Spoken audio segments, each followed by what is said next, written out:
સુરત શહેર પોલીસ દ્વારા ગુનાખોરી પર અંકુશ માટે ઝોન 1 હેઠળના અશ્વિની કુમાર વરાછા અને પુના પોસ્ટ વિસ્તારમાં વ્યાપક કોમ્બિંગ કામગીરી હાથ ધરવામાં આવી. આ સ્પેશિયલ ડ્રાઈવ દરમિયાન પોલીસ ટીમોએ સંદિગ્ધ સ્થળો અને ચેક પોસ્ટ અને હોટેલ લોજિંગ પર દરોડા પાડીને શંકાસ્પદ વ્યક્તિની તપાસ કરી. આ અભિયાનમાં પોલીસને મોટી સફળતા મળી છે કે અનેક જૂના ગુનાખોરો, વોરંટી આરોપીઓ અને ડ્રગ્સ દારૂના કેસમાં સંડોવાયેલા શખ્સો સામે કાર્યવાહી કરવામાં આવી. પોલીસ સૂત્રોના જણાવ્યા અનુસાર 20 થી વધુ લોકોની ધરપકડ કરવામાં આવી છે, જ્યારે ઘણા ઇચ્છિત આરોપીઓએ પોતાને સપૂર્દ કર્યા છે.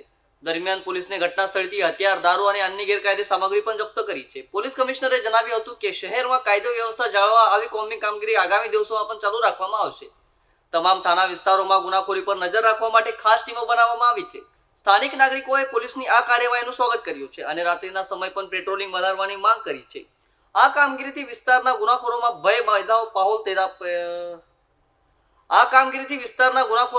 ભયનો માહોલ પેદા થઈ ગયો છે. પોલીસે સામાન્ય જનતાને અપીલ કરી છે કે કોઈ શંકાસ્પદ પ્રવૃત્તિ દેખાય તો તાત્કાલિક પોલીસ કંટ્રોલ રૂમને જાણ કરવી.